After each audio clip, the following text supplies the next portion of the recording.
Bonjour et bienvenue dans cette nouvelle édition du journal de Grand Lille TV. Tout de suite et en direct, l'actualité de votre métropole lilloise en 6 minutes.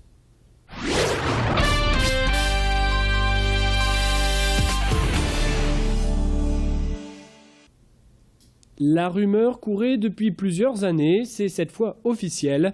L'école Louis Pergaud de Ronques va fermer. Une décision du maire de la ville, motivée par des raisons budgétaires et une baisse des enfants scolarisés de 5%. Les frais de mise aux normes sont jugés trop coûteuses.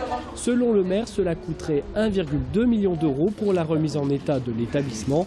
Une nouvelle très mal vécue par les parents d'élèves, alors que Louis Pergaud est la seule école publique de ce secteur. Les parents se disent dubitatifs quant à la somme évoquée pour de simples travaux de rénovation. Certains vont même plus loin et soupçonnent le maire d'avoir des projets immobiliers sur le futur terrain de l'école. Pas question en tout cas de réinscrire leurs enfants dans une autre école de la ville. Les parents sont en ordre de bataille à coups de tracts, de pétitions et de porte à porte.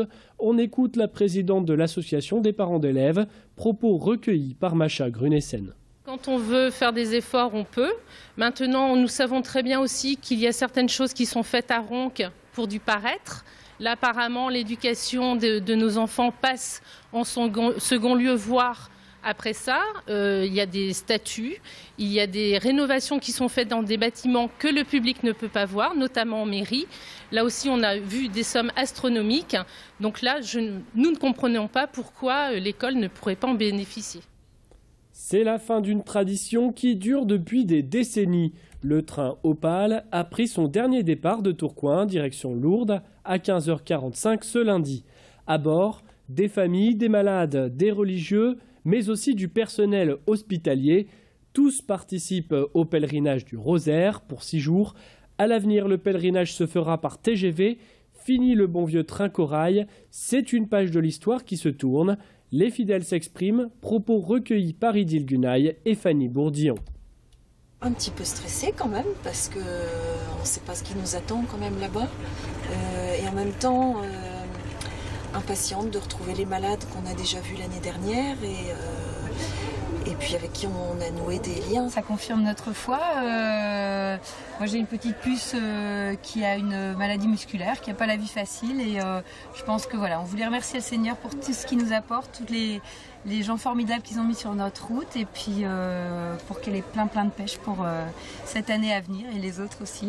C'est important pour moi parce que j'aimerais bien connaître mieux Jésus et un peu plus grandir dans ma foi.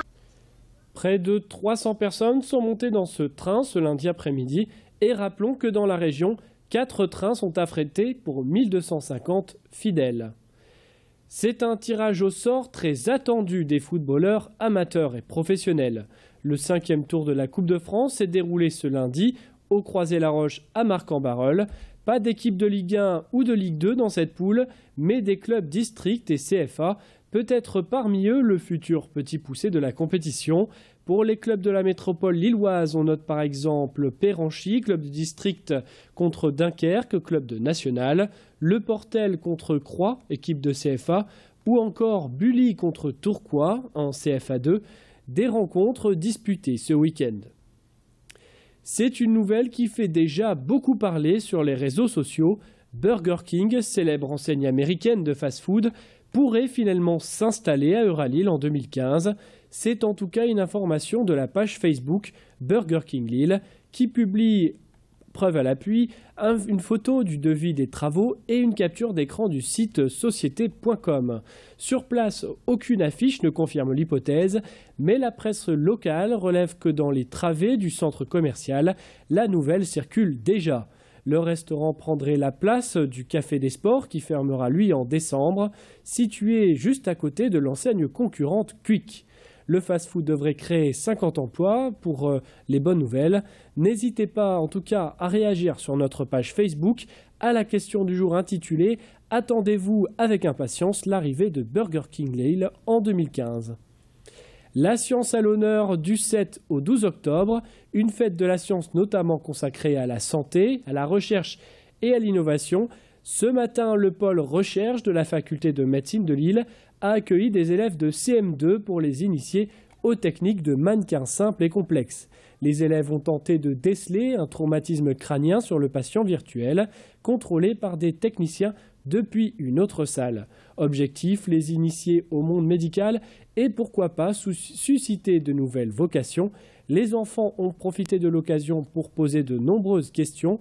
On écoute le docteur Sandrine Morel-Dubois, spécialiste de cette plateforme de recherche et d'enseignement par simulation pour l'apprentissage des attitudes et des gestes.